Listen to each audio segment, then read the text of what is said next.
Well, we're back again, and I think the last thing I'm doing today, I think it's the last thing I'm doing, is I'm going to show you how to make a pork tenderloin sandwich. Now, there's a couple of things I have to give you a little codicil here. Number one, this is not a pork tenderloin. This is a pork loin. It's actually a half a pork loin. And that's simply because I tell you this all the time too. Work with what you got. If this is what was in the freezer, which is what was in the freezer, and it makes the same great sandwich as a pork tenderloin does. My Midwestern family may disagree with me, but I think that once you tenderize it and pound it, that it is just as good. So anyway, the other side of that is this is the pork loin. It's actually a half a loin, and this is the bag that it came in. And I want you just to see that real quick. It is an inexpensive cut of meat. This was $1.89 a pound, so this is 3 pounds, and it was $5.75.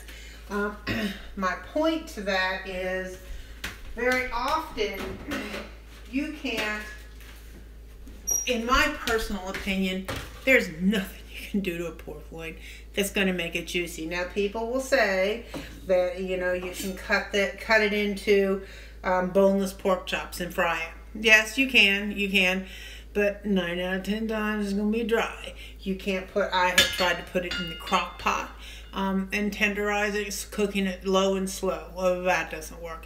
One of my favorite things to do with it, truly, is to make pork tenderloin sandwiches out of it, or pork loin sandwiches, I guess I should say. So, before I do this, I want to, again, this is kind of the secret. I always say I kind of have the soul of a Midwesterner. I was born and raised in the Midwest up until 7th grade. And in 7th grade, we moved to New Jersey because of my dad's job. And I was there until 1986, so I really grew up in New Jersey. So I've got a lot of Jersey tude and a lot of Jersey, I got a lot of Jersey Italian. I have no Italian, but I got a lot of Jersey Italian in me. And then I've been in the South since 1986, and I got the soul of a Southerner, make no mistake. So I'm kind of a fusion of different cooking, for sure. I've got my mom's Midwestern cooking, my friend Denise's Northeast Italian cooking, and then what I have gleaned from living in the South all these years. So this is definitely the way my mom used to make pork tenderloins, although I'm making loins. And what she used was Saltines. And I got to show you this. This is one of my favorite things. This is a tin. And Beth Kitchens, your mama, you gave me this from your mama's kitchen. She had several of them, and when we were at her house one day, you gave them to me. So, and I have had it ever since, and I love it. So I'm going to take 2 sleeves to start with. You can always do more.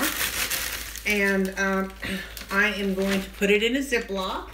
I'm going to make a lot of noise here, but only for a second. And I'm not going to seal it all the way, because obviously then it would be just a big old air bubble, and that wouldn't work. I'm going to take my very Cooly Dooly smasher, I love this thing, and just smash them.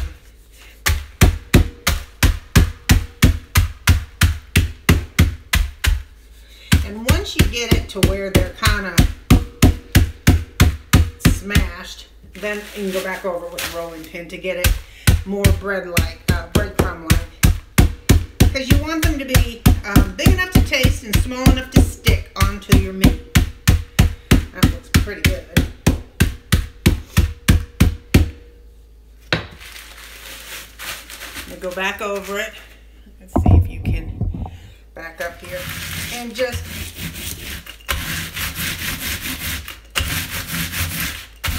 get them to where they're a little bit more fine than that. And there we have it, without them shooting out the end. So that's about as fine as they are. Okay, so, sorry, I'm coming, I have to move you. You know, I never will ever get everything in one clip, I can promise you that. So, I'm going to take my breadcrumbs, or my cracker crumbs, not breadcrumbs, my cracker crumbs, and put them in this bowl as part of my breading station. So you can see that this is about as big as we want them to be. Okay, so that's done. So in the same bag, I am now going to cut up my my pork loin. And I'm going to cut them because you'll see how big they are. Can you see this piece of meat? What is that? Maybe a ½ inch, because I do want to pound it. And so you would think, well, then don't make them quite so big, but I want to pound it. So that's what I'm doing. So it's about that thick. So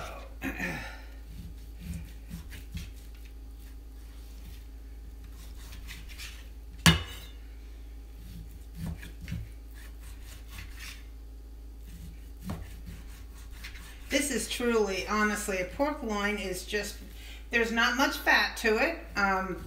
So it is a lean piece of meat, which is nice from a health standpoint. It's a good, healthy meat.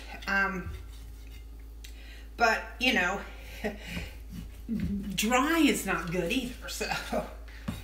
So you find ways to work with it, because certainly it's got a good price to it, and these days trying to find something that's got a decent price, that's kind of a trick.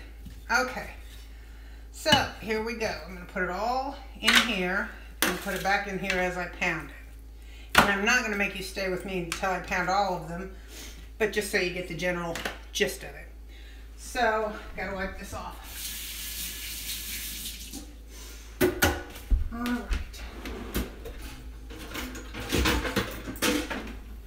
So this is my meat mallet. This is really for doing just what I was doing. Crushing garlic, that kind of a thing. It doesn't have a lot of weight to it, so this has the weight of a hammer to it. So, and as you can see, it's got two sides. I never use that side. I always use the flat side. And the reason is because it will tear your meat up, period. So now here's the bag that I just used for the cracker crumbs. So I'm going to reuse it and pound out my pork. So I'll show you about how big I want these.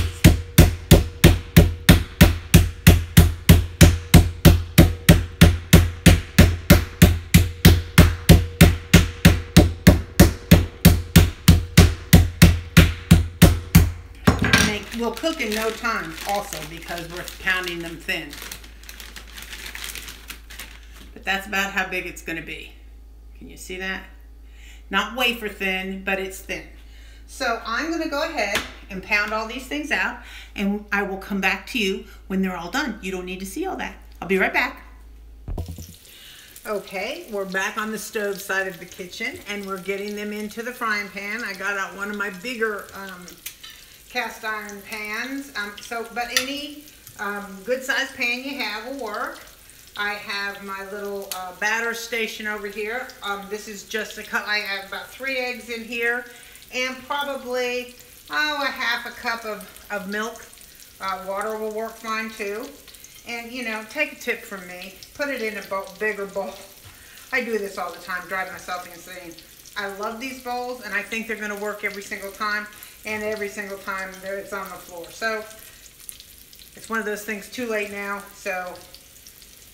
If I was smart, I'd have done it in about this size pan and saved myself a few steps. But, so I'm just crushing it down in there, getting it well coated on both sides in our cracker crumbs. And it's just cracker crumbs. And it's got to be Saltines. Let's see, what have I got? Looks like that will fit in that space. Now, here's the other thing. Obviously, I've cut up this whole thing, and there's just my husband and I. However, once these things are nice and golden brown and done, we're going to have for dinner tonight. My guess is my husband will take one for lunch tomorrow, and I will freeze them all fried and everything. And they will, and when I thaw them, I'll thaw them in the fridge, and then I'll pull them out and I'll put them on a cookie sheet in a hot oven to heat them. And I'm telling you, they will be as crisp as they did when I brought them out of here. I think I need to turn that down. And you know, here's the thing. People think, you know, pork, so you got to make sure it's done. And of course you do. But because we pounded these thin, remember, they're not going to take all that long. As a matter of fact, I'm getting ready to flip the first ones I put in there. Get that in there.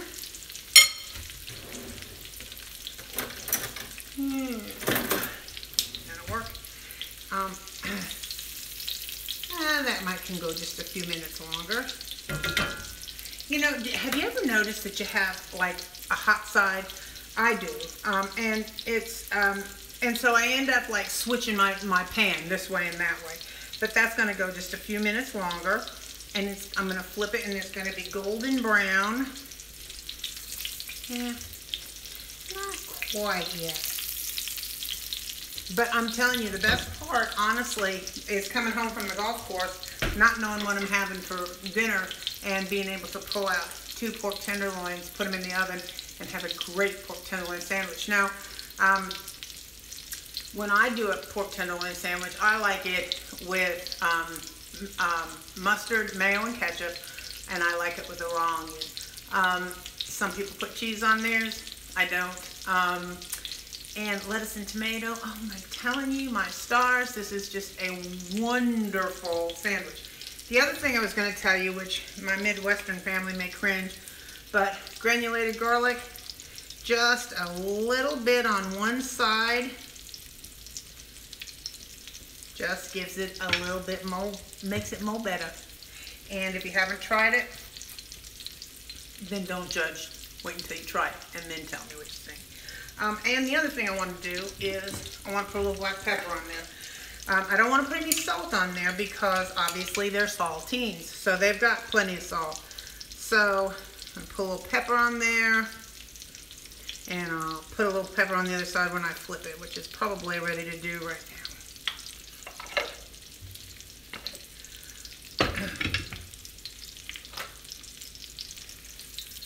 That looks pretty good. See how pretty that is? Yeah, that one's ready. I'll let it go just a little bit longer. I turned my heat down, and I think I really turned my heat down. So, get this guy ready to go. Obviously, I'm going to do these in batches. So I'm going to continue on, and I will come back to you once we get these things all nice and brown. Well, we're getting there. Look how these are beautiful. See this? And we've got some in here. So I've got 4 there, 6 there, and 4 more to go. They're going to make absolutely an awesome dinner. Actually, I think some people actually call this Wiener Schnitzel. But to us, it's a pork tenderloin sandwich. I don't know that we'll actually have it as a sandwich tonight. My husband said he wanted it with a baked potato. Go figure. So, but this is it. This is how it's done. And it is absolutely a delicious and great way to use a pork loin. So, I hope you try it. Have a great night. Good night.